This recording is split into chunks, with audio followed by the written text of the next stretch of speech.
Subscribe कीजिए राजधानी educational group पचकोड़िया YouTube channel को, बेल आइकन दबाइए लेटेस्ट एजुकेशनल वीडियो सबसे पहले देखने के लिए और डाउनलोड कीजिए हमारा मोबाइल ऐप भी।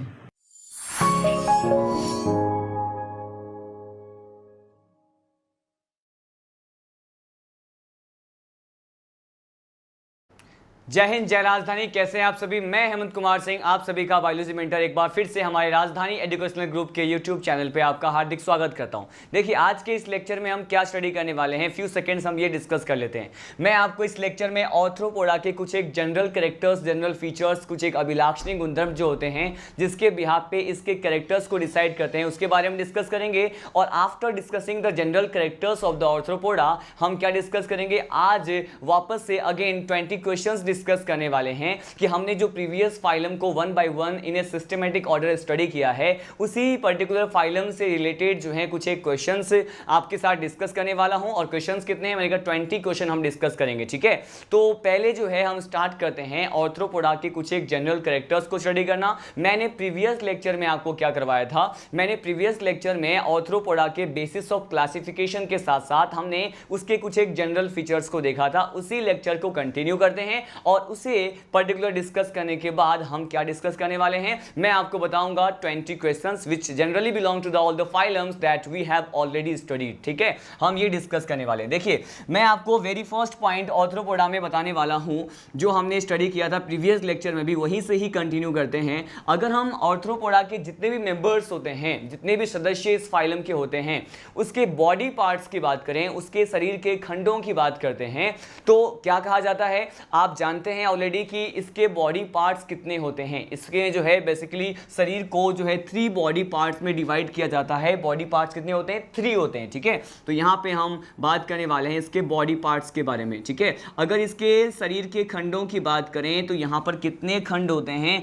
मैंने कहा यहां पे 3 बॉडी पार्ट्स जो हैं जनरली देखे जाते हैं। और ये कौन कौन से होते हैं, तो मैंने प्रीवियस लेक्चर में भी इसके बारे में थोड़ा बहुत जो बताया था। ये क्या है, मैंने कहा अगर फर्स्ट बॉडी पार्ट को अगर डिस्कस करें स्टूडेंट तो वो क्या होता है, मैंने कहा ये कंसीडर किया जाता है हेड। क्या होता है ये? मैंने कहा इसे सिर माना जाता है, ठीक है। सेकेंड पार्ट जो होता है इसके बॉडी का वो क्या होता है, मैंने कहा ये होता है थोरेक्स। क्या कहते हैं इसे थोरेक्स कहते हैं, मतलब वक्ष वाला भाग कहा जाता है, ठीक है। अगर थर्ड पार्ट हम कंसीडर करें इसमें तो ये क्या होता है, मैंने कहा हेड और थोरेक्स के बाद जो थर्ड पार्ट होता है इसे हम उदर भाग कहते हैं, या फिर क्या कहते हैं, एब्डोमेन कहते हैं। क्या कहते हैं इसे एब्डोमेन कहा जाता है। तो मैंने आपको यहां पर, आप जानते हैं कि इस पर्टिकुलर फाइलम में सेगमेंटेशन मतलब खंडीभवन का प्रक्रिया जो है वो देखा जाता है, जो कि इसका अभिलाक्षणिक गुणधर्म होता है, इंपोर्टेंट कैरेक्टरिस्टिक्स होता है। इसी के बिहार पर मैंने आपको ये कहा कि इसके बॉडी पार्ट कितने होते हैं? 3 होते हैं। कौन कौन से होते हैं? मैंने कहा हेड वाला पार्ट होता है, थोरेक्स पार्ट होता है,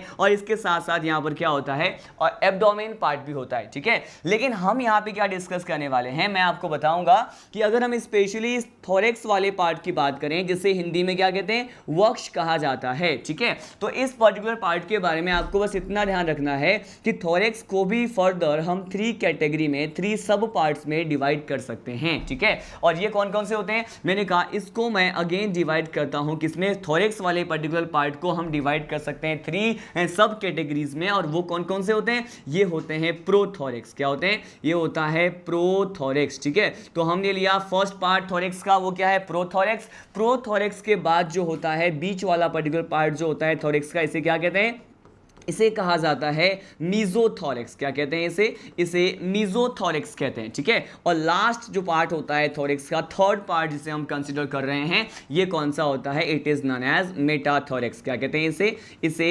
मेटाथोरेक्स कहा जाता है, ठीक है। वंस अगेन हम डिस्कस कर लेते हैं। मैंने आपको बताया फर्स्ट ऑफ ऑल ऑर्थ्रोपोडा के 3 पार्ट्स के बारे में। उसका जो सेकेंड पार्ट जिसे हम थोरेक्स कह रहे हैं, थोरेक्स को भी अगेन मैंने 3 सब कैटेगरीज में डिवाइड कर दिया है, ठीक है। ये कौन कौन से हैं, प्रोथोरेक्स होते हैं, मीजोथोरेक्स होते हैं, और मेटाथोरेक्स होता है, ठीक है। यहां पे मीजोथोरेक्स जो है इसका मध्य वक्ष वाला भाग होता है।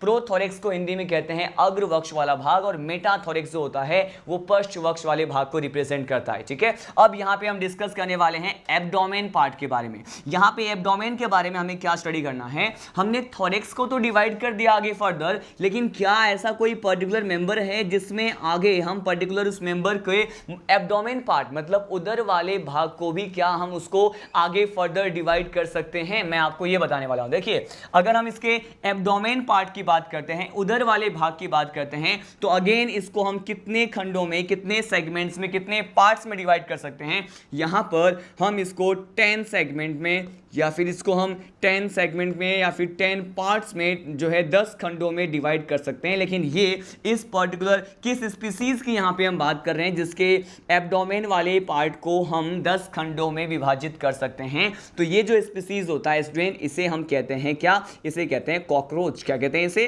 कॉकरोच। या फिर हम अगर तिलचट्टे की बात करें, किसकी, यहाँ पे अगर हम कॉकरोच या फिर तिलचट्टे की बात करें तो उसके लिए कहा जाता है कि इसके एब्डोमेन को कितने खंडों में डिवाइड कर सकते हैं, 10 पार्ट्स में डिवाइड कर सकते हैं इसके उधर वाले भाग को। तो हमने यहां पे लिया एग्जांपल कॉकरोच को, ठीक है। तो अगर तिलचट्टे के उधर वाले भाग की बात करें तो उसको अगेन 10 खंडों में डिवाइड किया जाता है। यहां पर देखिए अब मैं आपको कुछ एक नोट पॉइंट यहां पे बताने वाला हूं जिसके बारे में आपको पता होना चाहिए। हमारा नोट पॉइंट देखिए क्या है। मैंने यूं तो बोला कि all the members which generally belong to the arthropoda phylum, उनके बॉडी में 3 पार्ट्स होते हैं, लेकिन एक्सेप्शनली अपवाद स्वरूप क्या होता है, कुछ एक मेंबर, कुछ एक क्लास के मेंबर ऐसे होते हैं जिनके बॉडी में केवल 2 पार्ट्स होते हैं। क्या होते हैं? 2 पार्ट्स होते हैं। जनरली, मैक्सिमम केस में, मोस्टली, अधिकांश रूप से हम ये कहते हैं कि उनके बॉडी में 3 पार्ट्स होते हैं। लेकिन अब मैं आपको उन क्लासेस के मेंबर्स के बारे में डिस्कस करने वाला हूं जिसमें एक्सेप्शनली अपवाद स्वरूप केवल 2 पार्ट्स ही माना जाता है। अब देखिए हमने यहां पे नोट पॉइंट लिया। नोट पॉइंट में कौन सा ले रहे हैं? यहां पर अगर हम एक क्लास के बारे में स्टडी करेंगे, जब मैं आपको आर्थ्रोपोडा का क्लासिफिकेशन बताऊंगा, आर्थ्रोपोडा संघ का वर्गीकरण बताऊंगा, तो उसको जो है on the basis of morphology and the types of feets, मतलब जो है पाद के प्रकार के आधार पर, पोडियम के टाइप्स के आधार पर जो है इनको जो है हम 7 क्लासेस में डिवाइड करते हैं। कितने क्लासेस में? 7 क्लासेस में डिवाइड करते हैं। और उसी पर्टिकुलर उसी 7 क्लास में से एक क्लास हम पढ़ेंगे क्रस्टेशिया क्लास। कौन सा क्लास पढ़ेंगे? हम पढ़ेंगे क्रस्टेशिया क्लास, ठीक है। अगर हम इस क्रस्टेशिया क्लास के मेंबर की बात करते हैं, एज वेल एज एक क्लास और बताऊंगा जिसे हम कहते हैं एरेक्निडा। कौन से क्लास के बारे में बताऊंगा मैंने? यहां पे हम डिस्कस कर रहे हैं एरेक्निडा क्लास। तो ये जो एरेक्निडा क्लास है या फिर ये जो क्रस्टेशिया क्लास और एरेक्निडा क्लास की मैं बात करने वाला हूं, तो इन दोनों ही क्लास में क्या कहते हैं स्टूडेंट, इन दोनों क्लास के मेंबर्स जो भी होंगे उनके बॉडी में कितने पार्ट्स, मैंने कहा इसमें केवल 2 भाग होते हैं, 2 पार्ट्स होते हैं। और ये पार्ट्स कौन कौन से होते हैं और क्यों इसमें 2 ही भाग होते हैं? तो देखिए इसमें क्या होता है, मतलब in the members which generally belong to the crustacea and arachnida. यहां पर पहले आपको बता दूं कि एरेक्निडा जो होता है इसी को क्या कहते हैं, इसी को ऑक्टापोडा कहते हैं। क्या कहते हैं? इसे ऑक्टापोडा कहते हैं। और अगर हेक्सापोडा की बात करें तो वो इंसेक्टा क्लास को कहते हैं, जिसमें इंसेक्ट्स आते हैं, कीट वर्ग जो होता है, ठीक है। तो यहां पे ऑक्टापोडा को ही एरेक्निडा क्लास कहा जाता है। तो क्रस्टेशिया और एरेक्निडा के मेंबर्स में क्या होता है कि ये जो हेड पार्ट और ये जो थोरेक्स वाला पार्ट होता है, ये दोनों पार्ट क्या हो जाते हैं, मैंने कहा ये दोनों पार्ट जो है इस मेंबर में क्या हो जाते हैं, आपस में मिल जाते हैं, मतलब कंबाइन हो जाते हैं। हेड वाला पार्ट, सिर वाला भाग और वक्ष वाला भाग, थोरेक्स वाला भाग आपस में मिल जाते हैं, ठीक है। और मिलके क्या बनाएंगे, मैंने कहा इसमें केवल 2 पार्ट्स होते हैं। और इसके फर्स्ट पार्ट को क्या कहा जाता है, इसके फर्स्ट पार्ट को कहा जाता है सिफेलोथोरेक्स। क्या कहते हैं इसे? इसे कहा जाता है सिफेलोथोरेक्स। क्या कहते हैं? सिफेलोथोरेक्स कहते हैं, ठीक है। और जो सेकेंड पार्ट होता है इसको क्या कहते हैं? इसको कहते हैं एब्डोमेन, मतलब उदर वाला भाग कहते हैं। लेकिन सिफेलोथोरेक्स क्या होता है, हम पहले ये डिस्कस कर लेते हैं। देखिए सिफेलोथोरेक्स जो है इसको हिंदी में क्या कहते हैं, इसको कहा जाता है सिरोवक्ष। क्या कहते हैं इसे? इसे कहा जाता है सिरोवक्ष। सिरोवक्ष कहने का मतलब ये है कि सिफेलोथोरेक्स जो है इसमें क्या होता है, मैंने कहा जनरली जो दूसरे मेंबर्स थे जो कि क्रस्टेशिया और एरेक्निडा में नहीं आते हैं, उनमें तो 3 पार्ट्स थे। जो फर्स्ट पार्ट होता है जिसे हम क्या कहते हैं, इसे कहते हैं हेड पार्ट। क्या कहते हैं? हेड पार्ट होता है। और ये जो थोरेक्स वाला पार्ट होता है, मैंने कहा ये हेड और थोरेक्स वाला पार्ट जो होता है वो इन दोनों क्लासेस के मेंबर में क्या हो जाते हैं, आपस में ज्वाइंट हो जाते हैं। क्या हो जाते हैं? आपस में ज्वाइंट हो जाते हैं, जुड़ जाते हैं। और क्या बनाते हैं, मैंने कहा आपस में ज्वाइंट होकर के ये जो है सिफेलोथोरेक्स को क्या करते हैं, फॉर्म करते हैं, सिफेलोथोरेक्स बनाते हैं, जिसे हम हिंदी में क्या कहते हैं इसे हिंदी में कहा जाता है सिरोवक्ष। क्या कहते हैं इसे सिरोवक्ष कहा जाता है। बहुत ज्यादा इंपॉर्टेंट पॉइंट है ये कि केवल सिफेलोथोरेक्स और एब्डोमेन दो पार्ट्स केवल किस में आते हैं, क्रिस्टेशियंस में आते हैं और ऑक्टापोड्स में आते हैं। ठीक है, इन सभी पॉइंट्स को डिस्कस करने के बाद अब सीधे हम लीड करते हैं नेक्स्ट पर्टिकुलर पॉइंट पे। देखिए इसके हमने क्या बात की, इसके थोरेक्स वाले पार्ट की बात की डिटेल में, एब्डोमेन के बारे में भी आपको बताया। अब मैं इसके हेड वाले पार्ट की बात करने वाला हूं। ठीक है, ये सारे पॉइंट जो हैं इसके जनरल कैरेक्टर्स होते हैं जो बहुत ज्यादा इंपॉर्टेंट होता है। ठीक है, देखिए अगर हम इसके हेड पार्ट की बात करें, किस पार्ट की बात करें, अगर हम इसके हेड पार्ट मतलब सिर वाले भाग की बात करते हैं, देखिए क्या कहा जाता है कि ये जो है इसके हेड वाले पार्ट पर क्या प्रेजेंट होता है। मैंने कहा इसके हेड वाले पार्ट पे स्टूडेंट अगेन हम लिखते हैं, इसके हेड वाले पार्ट पर क्या प्रेजेंट होता है, one pair simple I present होता है। क्या होता है, वन पेयर, मैंने कहा one pair simple I present होते हैं। सिंपल आई क्या होते हैं, प्रेजेंट होते हैं। लेकिन ये जो वन पेयर सिंपल आई है वो मैंने कहा कि एक जोड़ी साधारण प्रकार की आंखें इनके हेड पर प्रेजेंट होता है किसी भी मेंबर के जो कि ऑर्थ्रोपोडा फाइलम में आते हैं। ठीक है, मैं स्पेशली इन दोनों क्लासेस के बारे में नहीं कह रहा हूं, हम ऑल मेंबर्स की बात कर रहे हैं, सभी सदस्यों की बात कर रहे हैं। ठीक है, अब देखिए मैंने कहा इसके हेड पर क्या प्रेजेंट होता है, वन पेयर जो है सिंपल आई प्रेजेंट होते हैं, साधारण प्रकार की आंखें एक जोड़ी में प्रेजेंट होते हैं। ये जो सिंपल आई है इसको क्या कहा जाता है, इस सिंपल आई जो है इसी को कहते हैं, इसी पर्टिकुलर आई को कहते हैं फोटो रिसेप्टर आई। क्या कहते हैं इसको, मैंने कहा इसी आई को कहा जाता है फोटो रिसेप्टर आई। फोटो रिसेप्टर का मीनिंग क्या है, इसे कहा जाता है प्रकाश संवेदी आंखें। क्या कहते हैं, प्रकाश संवेदी आंखें, मतलब फोटो रिसेप्टर आई भी कहा जाता है। ठीक है, इसी फोटो रिसेप्टर आई के साथ साथ इसको हम क्या कहते हैं, इसके लिए मोस्ट कॉम्प्लेक्स जो टेक्निकल टर्म दिया जाता है इसको कहते हैं फेनेस्ट्रा। क्या कहते हैं, फेनेस्ट्रा ओसेली। क्या कहते हैं इसे फेनेस्ट्रा ओसेली कहा जाता है। बहुत ज्यादा इंपॉर्टेंट पॉइंट मैंने आपको बताया, हम इसे वापस से समझने की कोशिश करते हैं कि why these simple eyes are known as the photo receptor eyes. मतलब ये जो साधारण प्रकार की आंखें हैं उसे फोटो रिसेप्टर आई क्यों कहते हैं, क्यों, क्योंकि ये जो आईज होती हैं सिंपल आईज, ये लाइट के लिए, प्रकाश के लिए बहुत ज्यादा संवेदी होती है।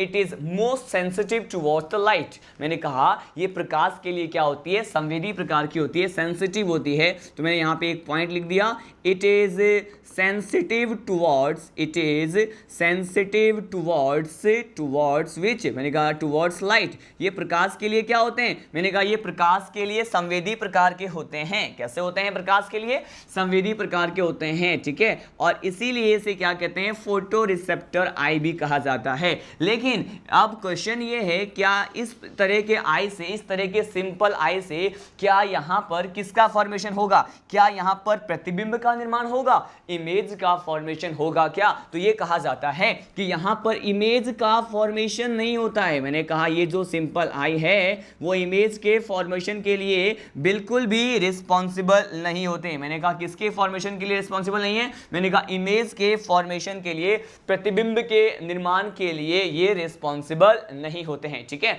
मैं वंस मोर टाइम आपको ये पॉइंट डिस्कस करने वाला हूं। हम हेड वाले पार्ट की बात कर रहे हैं। हेड वाले पार्ट पर जो है क्या होता है, one pair simple I present होते हैं, एक जोड़ी साधारण आंखें पाई जाती हैं। इसी वन पेयर सिंपल आई को फोटो रिसेप्टर आई कहते हैं। क्यों, क्योंकि ये लाइट के लिए हाईली सेंसिटिव होते हैं, प्रकाश के लिए संवेदी होते हैं। ठीक है, लेकिन इसको जो है वन मोर टर्म हम दे सकते हैं, ये क्या है, मैंने कहा इसी को फेनेस्ट्रा ओसेली कहते हैं। और ये टर्म बहुत ज्यादा इंपॉर्टेंट है। फेनेस्ट्रा ओसेली जो है ये फोटो रिसेप्टर आई को ही कहा जाता है, जो प्रकाश संवेदी आंखें इनके सिर पर पाई जाती है। लेकिन this particular eye is not responsible for the image formation, मतलब यहां पर प्रतिबिंब का निर्माण नहीं होने वाला है। ठीक है, हमने ये डिस्कस किया। अब नेक्स्ट पॉइंट हम डिस्कस करते हैं इसी पर्टिकुलर हेड वाले पार्ट में। मैंने कहा इस हेड वाले पार्ट में क्या होता है, वन पेयर सिंपल आई तो प्रेजेंट होता है, लेकिन इसके यहां पर और क्या प्रेजेंट होता है, मैंने कहा यहां पर वन पेयर कंपाउंड आई प्रेजेंट होते हैं। क्या होते हैं,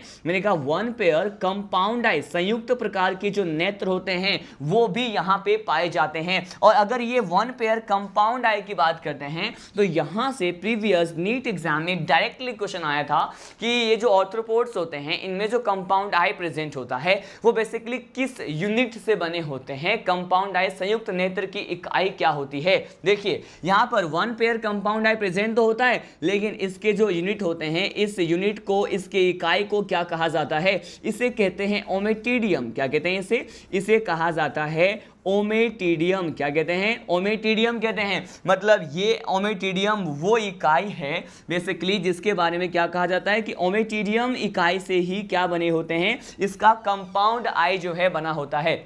मैंने कहा आपको कि हेड वाले पार्ट पर ही वन पेयर जो है सिंपल आई प्रेजेंट है, वन पेयर कंपाउंड आई भी प्रेजेंट होता है, लेकिन ये कंपाउंड आई का जो यूनिट होता है, इसकी जो इकाई होती है, इसे हम क्या कहते हैं, इसे हम कहते हैं ओमेटिडियम। ओमेटिडियम इकाई से बने होते हैं। लेकिन ये जो ओमेटिडियम है इसके नंबर की अब बात करने वाले हैं कि आखिर ये ओमेटिडियम कितने होते हैं। तो देखिए अगर हम यहाँ पे किसकी बात करें, अगर हम यहाँ पे कॉकरोच की बात करें, तिलचट्टे की बात करते हैं, तो कॉकरोच में नंबर ऑफ ओमेटिडियम कितने होते हैं। तो वन कंपाउंड आई में ओमेटिडियम का नंबर जो है यहाँ पर कॉकरोच में कितने होते हैं, मैंने कहा 2000 होते हैं। 2000 ओमेटिडियम पाए जाते हैं in a single compound eye of the cockroach. There is a 2000 ommatidium that is present in the compound eye. मतलब कंपाउंड आई 2000 ओमेटिडियम से बने होते हैं कॉकरोच में। ये बहुत ज्यादा इंपॉर्टेंट पॉइंट है, ठीक है। हम इसके हेड वाले पार्ट की बात कर रहे हैं, सिंपल आई कंपाउंड आई को डिस्कस करने के बाद अब हम सीधे डिस्कस करते हैं नेक्स्ट पर्टिकुलर पॉइंट। और ये पॉइंट क्या है, देखिए इसके हेड वाले पार्ट की ही बात करेंगे कि इसके सिर पर और क्या प्रेजेंट होता है। इसके हेड वाले पार्ट पर ही स्टूडेंट और क्या पाया जाता है, इसके सिर पर पाया जाता है एक स्पेशल टाइप के जो श्रृंगिका या एंटीना लाइक स्ट्रक्चर प्रेजेंट होते हैं। मैं आपको बताऊंगा कि ये जो एंटीना या श्रृंगिका के समान संरचनाएं यहाँ पे इसके हेड पर प्रेजेंट होते हैं, उसका फंक्शन क्या होता है, ठीक है। अब देखिए हेड पर मैंने कहा यहाँ पर वन पेयर एंटीना प्रेजेंट होते हैं। क्या होते हैं, वन पेयर एंटीना प्रेजेंट होते हैं। एंटीना को हिंदी में कहते हैं श्रृंगिका। लेकिन ये एंटीना का वर्क क्या होता है, मैंने कहा इसका वर्क होता है क्या, मैंने कहा ये जो है स्मेल रिसेप्टर होते हैं। पहले मैंने आपको कहा कितनी है, इसकी संख्या कितनी है, मैंने कहा वन पेयर है, ठीक है। अब मैं आपको बोलने वाला हूं कि इसका कार्य क्या है, इसका फंक्शन क्या है। तो मैंने कहा यहां पर इसका जो वर्क होता है ये किसकी तरह एक्ट करते हैं, ये स्मेल रिसेप्टर की तरह वर्क करते हैं। किसकी तरह, ये स्मेल रिसेप्टर, या फिर इसको हम हिंदी में कहते हैं घ्राण संवेदांग, ठीक है। घ्राण शब्द का मतलब होता है कि सूंघने की टेंडेंसी, स्मेल करने की जो टेंडेंसी होती है, तो ये घ्राण संवेदांग होते हैं या फिर स्मेल रिसेप्टर होते हैं। और इसी को स्मेल रिसेप्टर को ही क्या कहते हैं, इसके लिए मोस्ट कॉम्प्लेक्स टर्म और दिया जाता है, इसी को हम कहते हैं ऑल्फैक्टरी रिसेप्टर। क्या कहते हैं इसे, मैंने कहा इसे कहा जाता है ऑल्फैक्टरी रिसेप्टर भी कहते हैं। अब ये ऑल्फैक्टरी टर्म का मतलब क्या होता है, इसका टर्म का मतलब भी क्या होता है, ये ऑल्फैक्टरी जो है रिप्रेजेंट करता है ऑल्फैक्शन को। किसको, ऑल्फैक्शन को। और ऑल्फैक्शन का मीनिंग क्या होता है, ऑल्फैक्शन का मीनिंग होता है स्मेल करना ही होता है, ठीक है। तो या तो हम इसे स्मेल रिसेप्टर कह सकते हैं या इसी को ऑल्फैक्टरी रिसेप्टर कह सकते हैं, which is generally responsible for the process of olfaction. Smell के लिए रिस्पॉन्सिबल होता है। और कितने होते हैं एंटीना, मैंने कहा वन पेयर एंटीना इसके हेड पर क्या होते हैं, प्रेजेंट होते हैं, जिससे किसी भी तरह के केमिकल सब्सटेंसेस को या फिर अदर स्टिमुलाई को, उद्दीपक को सेंस करते हैं या फिर स्मेल कर सकते हैं, ठीक है। यहां पर इसके हेड वाले पर्टिकुलर पार्ट पे जो भी बेसिक स्ट्रक्चर प्रेजेंट होते हैं हमने उसको वन बाय वन डिस्कस किया। मैं अब इन सभी कंटेंट को वन मोर टाइम रिवाइज करने वाला हूं। कंसंट्रेट होकर आप सभी सुने। मैंने आपको फर्स्ट ऑफ ऑल क्या बताया कि अगर हम बॉडी पार्ट्स ऑफ ऑर्थ्रोपोड्स की बात करते हैं तो इसके थ्री पार्ट्स होते हैं, हेड, थोरैक्स और एब्डोमेन। क्या होते हैं, सिर, वक्ष और उदर होता है। लेकिन यहां पे ये हम मोस्टली केस में कहते हैं, अधिकांशतया क्या होता है, तीन भाग होते हैं, थ्री पार्ट्स होते हैं, ठीक है। यहां पे बीच वाला जो पार्ट होता है जिसे हम थोरैक्स कह रहे हैं, ये थोरैक्स वाला पार्ट भी फर्दर जो है डिवाइडेड होता है प्रो, मिजो और मेटाथोरैक्स में। लेकिन एब्डोमेन वाले भाग की अगर बात करते हैं तो एब्डोमेन में हमने स्पेशली तिलचट्टे की बात की है, कॉकरोच की बात की है कि कॉकरोच में 10 सेगमेंट जो है प्रेजेंट होता है। किसमें, मैंने कहा इसके 10 सेगमेंट होता है इसके एब्डोमेन वाले भाग में, ठीक है। अब देखिए सीधे हम नोट पॉइंट की बात करते हैं कि अगर नोट पॉइंट के बारे में क्या है इंफॉर्मेशन। मैंने कहा अगर हम क्रस्टेशिया क्लास और एरेक्निडा क्लास जिसे ऑक्टोपोडा भी कहते हैं, इसका जो जो बॉडी है वो एक्सेप्शनली अपवाद स्वरूप क्या होता है, मैंने कहा 2 पार्ट्स में डिवाइड होता है। इसे क्या कहते हैं, सिफेलोथोरेक्स और क्या कहते हैं, एब्डोमेन कहते हैं। अब हम ये समझने की कोशिश करें कि आखिर ये सिफेलोथोरेक्स होता क्या है। सिफेलोथोरेक्स का फॉर्मेशन इसके हेड वाले पार्ट जब किससे कंबाइन हो जाएगा, इसके थोरेक्स वाले पार्ट से कंबाइन हो जाएगा तो किसका फॉर्मेशन होगा, मैंने कहा सिफेलोथोरेक्स का फॉर्मेशन होता है। ठीक है, अब देखिए मैंने आपको क्या बताया, फिर हेड वाले पर्टिकुलर पार्ट के बारे में बताया कि इस पे 1 पेयर सिंपल आई प्रेजेंट होता है। ठीक है, और 1 पेयर सिंपल आई प्रेजेंट होता है तो उसे फोटो रिसेप्टर आई भी कहते हैं। और फोटो रिसेप्टर आई के लिए टेक्निकल टर्म हमने यूज किया फेनेस्ट्रा ओसेली। लेकिन ये सिंपल आई इमेज फॉर्मेशन के लिए रिस्पॉन्सिबल नहीं होते हैं, इमेज का फॉर्मेशन नहीं होता है, ये केवल प्रकाश के लिए संवेदी होते हैं, लाइट के लिए सेंसिटिव नेचर के होते हैं। उसके बाद मैंने बताया कि 1 पेयर कंपाउंड आई होते हैं। Compound eye is made up with a small unit that is known as ommatidium. In the case of cockroach the simple eye जो है उसमें कितने ओमेटिडियम प्रेजेंट होते हैं, 2000 ओमेटिडियम प्रेजेंट होते हैं। लेकिन यहां पर हम यहां पे ये वर्क करें कि क्या यहां पे ये जो कंपाउंड आई है क्या इमेज फॉर्मेशन के लिए रिस्पॉन्सिबल होता है। मैंने कहा इसी कंपाउंड आई को क्या कहते हैं, इसी कंपाउंड आई को ब्लड विजन कहते हैं। क्या कहते हैं इसे, मैंने कहा इसी को कहते हैं ब्लड विजन। मतलब इमेज का फॉर्मेशन होता तो है लेकिन धुंधले प्रकार के तस्वीर बनते हैं, ब्लड इमेज बनता है। ठीक है, इसीलिए क्या कहते हैं इसे ब्लड विजन भी कहते हैं। ब्लड विजन के साथ साथ इसको ही क्या कहते हैं, इसे मोजेइक विजन भी कहते हैं। कभी कभी बुक में आपको मोजेइक विजन भी लिखा हुआ मिलेगा। ठीक है, ये हमने सारी पॉइंट डिस्कस किए। फिर उसके बाद हमने एंटीना के बारे में देखा।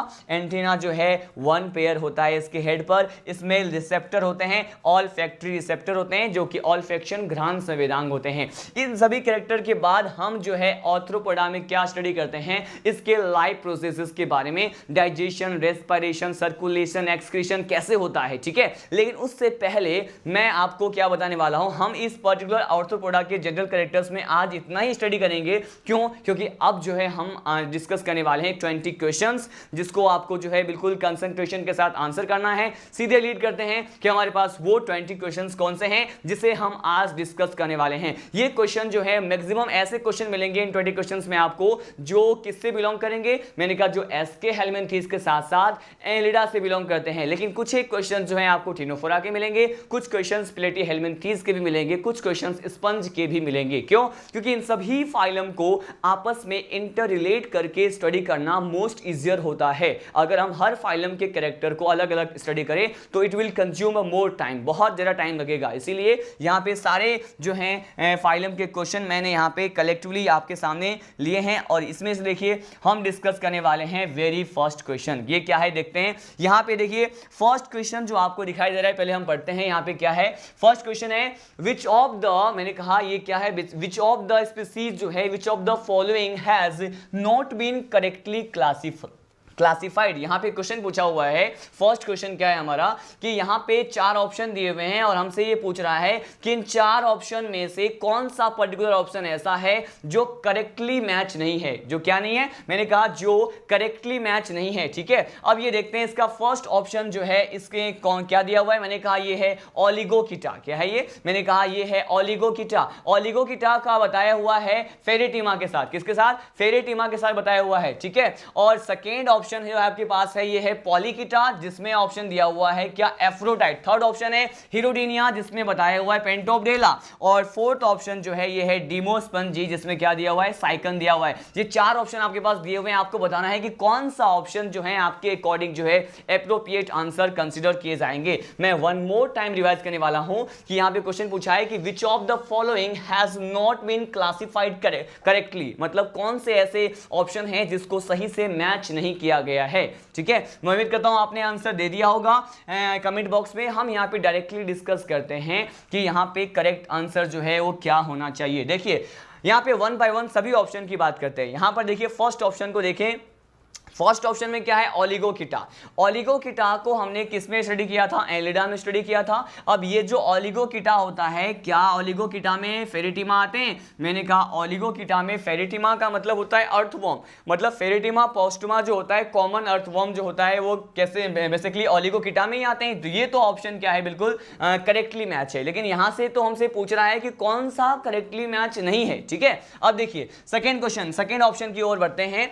ये है पॉलीकीटा पॉलीकीटा को दिया हुआ है एफ्रोडाइट। पॉलीकीटा जो है बेसिकली इसी में क्या आता है, एफ्रोडाइट को हम क्या कहते हैं, सी रैट या फिर सी माउस कहते हैं, है ना। और इसी पर्टिकुलर ऑप्शन को यहाँ पे दिया हुआ है, तो ये भी तो क्या है, करेक्ट मैच ही है, ठीक है। अब हमें ढूंढना है कि कौन सा ऐसा ऑप्शन है जो करेक्ट मैच नहीं है। अब देखिए हीरोडिनिया की बात कर रहे हैं, हीरोडिनिया क्लास में ही क्या आता है, मैंने कहा इसी क्लास में क्या आता है, पोंटेप डेला भी आता है, और इसके साथ साथ लीच भी तो इसी क्लास में आता है। तो हमने तीन ऑप्शन को तो करेक्ट मैच कर दिया है। तो बेसिकली अगर हम ये फोर्थ ऑप्शन देखें जिसमें क्या दिया हुआ है, डीमोस्पंजी जो है इसमें दिया हुआ है साइकन। क्या दिया हुआ है कि डीमोस्पंजी जो है इसमें गिवन है साइकन। तो अगर हम इस पर्टिकुलर ऑप्शन की बात करें कि डीमोस्पंजी, जब मैंने आपको पॉरीफेरा या स्पंज के बारे में बताया था तो मैंने आपको क्या कहा था कि ये जो डीमोस्पंजी होता है उसमें तो क्या आता है, क्लायोना, कैलिना, यूस्पोंजिया, ये सभी आते हैं, स्पॉन्जिला। लेकिन ये साइकन तो किस में आता है, कैल्की स्पंजी में आता है, ठीक है।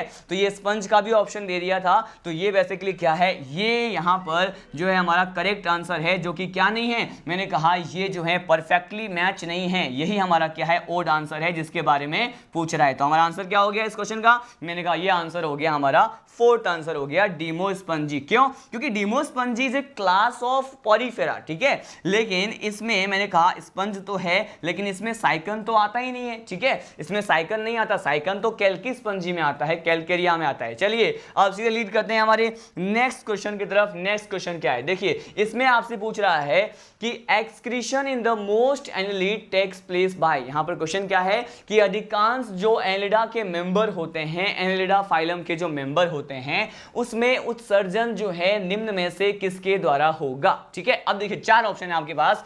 फर्स्ट है किडनी, सेकेंड है फ्लेम सेल, थर्ड है नेफ्रिडिया, और फोर्थ क्या है, सीलिएटेड फनल लाइक कुछ स्ट्रक्चर हैं। तो यहां पे देखिए चार ऑप्शन है, आप जल्दी से मुझे बताएं कि कौन सा आंसर जो है करेक्ट होना चाहिए। मैं अगेन रिपीट कर रहा हूं, क्वेश्चन क्या पूछा है, क्वेश्चन इसने पूछा है कि एक्सक्रीशन जो होता है एनिलिडा फाइलम में वो बेसिकली किससे होता है, कौन से स्ट्रक्चर से होता है। चलिए डिस्कस करते हैं।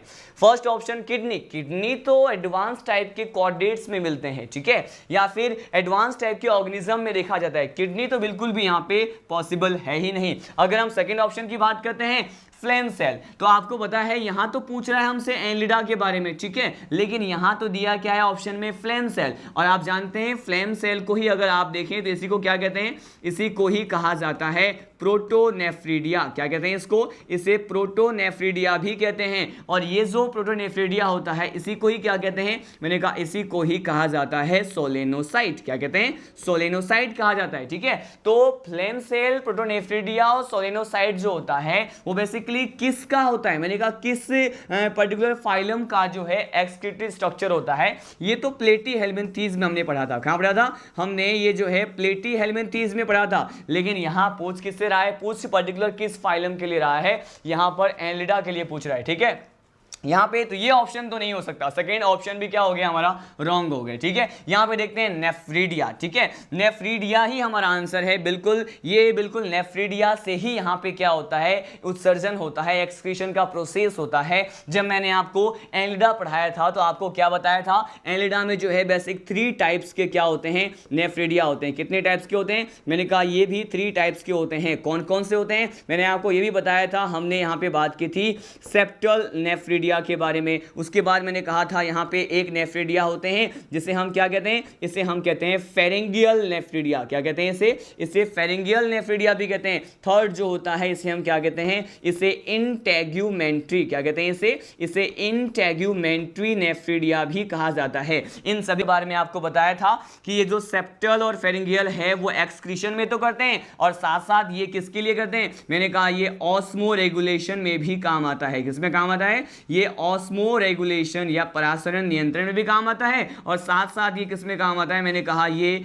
वाटर बैलेंस में भी तो काम आता है, मैंने आपको ये बताया था, ठीक है। और ये इंटेग्यूमेंट्री, ये जो है उत्सर्जन में तो काम आता ही है, साथ साथ ये जो है इसके स्किन को क्या बनाता है, मॉइस्ट बनाता है, नमी प्रदान करता है इनके त्वचा को, जिससे गैसियस डिफ्यूजन जो है वो क्या होता है, इजी मेथड में हो पाता है। मैंने ये सारे पॉइंट आपको बता दिए थे। तो यहाँ पे आंसर क्या होना चाहिए, ये नेफ्रिडिया है। क्या है ये, नेफ्रिडिया है। आपको बिल्कुल भी कंफ्यूज नहीं होना है। फ्लेम सेल को प्रोटोनेफ्रिडिया कहते हैं और प्रोटोनेफ्रेडिया को ही क्या कहते हैं, सोलेनोसाइट। लेकिन ये तो प्लेटीहेल्मिन्थीज में होता है। यहाँ पूछ किसके लिए रहा था, एनेलिडा के लिए पूछ रहा था। चलिए हम नेक्स्ट क्वेश्चन डिस्कस करते हैं। क्वेश्चन नंबर थर्ड क्या है, क्वेश्चन नंबर थर्ड पहले पढ़ते हैं। यहाँ पूछ क्या रहा है हमसे, क्वेश्चन नंबर थर्ड पूछ रहा है कि saliva of the leech contains an anticoagulant called, यहाँ पे पूछा है, यहाँ पे हिंदी में पहले डिस्कस कर लेते हैं क्या बोल रहा है ये। मैंने कहा लीच मतलब जोंक, हिरोडिनेरिया की बात कर रहा है कि उसके स्लाइवा मतलब उसके लार में, हिरोडिनेरिया लीच या जोंक के लार में ये जो एंटीकोएगुलेंट जैसा पदार्थ होता है, प्रतिस्कंदक पदार्थ जो होता है वो बेसिकली कौन सा है। चार ऑप्शन है आपके पास, ऑप्शन कौन कौन से हैं, फर्स्ट ऑप्शन है हिपेरिन, सेकंड ऑप्शन है हिस्टामीन, थर्ड ऑप्शन है यहाँ पे हीरोडीन और फोर्थ ऑप्शन क्या है, हिमेटीन। इन चार ऑप्शन में से आपको बताना है कि वो एंटीकोएगुलेंट सब्सटेंस जो बेसिकली लीच में देखा जाता है, उसके स्लाइवा उसके लार में पाया जाता है, वो कौन सा है। मैं उम्मीद करता हूं, आई होप कि आप सभी ने अपने करेक्ट आंसर को कमेंट बॉक्स में लेफ्ट कर दिए होंगे। चलिए अब लीड करते हैं डिस्कशन पे, ठीक है, डिस्कशन करते हैं। यहाँ पे देखिए सीधा सा स्ट्रेट फॉरवर्ड आंसर है। जब भी हम यहाँ पे एंटीकोएगुलेंट की बात करते हैं तो ये एंटीकोएगुलेंट क्या होता है, प्रतिस्कंदक पदार्थ, मतलब ऐसे सब्सटेंस होते हैं जो ब्लड क्लोटिंग, जो कोएगुलेशन का प्रोसेस होता है उसको प्रिवेंट करे, उसको रोके, ठीक है। तो यहां पर सीधा सा ही इसका थर्ड आंसर जो है क्या है, सही है। क्यों, क्योंकि अगर आपको याद हो तो हमने एनिलिडा फाइलम में, मैंने जब आपको क्या पढ़ाया था, एनिलिडा फाइलम पढ़ाया था, इसी में एक क्लास डिस्कस किया था और इस क्लास को क्या कहा था हमने, एक क्लास होता है हिरोडिनेरिया। क्या होता है, हिरोडिनेरिया होता है, ठीक है। और ये जो क्लास होता है जिसे हम क्या कहते हैं, हिरोडिनेरिया कहते हैं। तो इसी पर्टिकुलर हिरोडिनेरिया की क्लास में ही क्या था, मैंने कहा लीच होता है। क्या आता है, लीच आता है, ठीक है। अब ये हिरोडिनेरिया को ही लीच कहते हैं, हिरोडिनिया क्लास में आता है, ठीक है।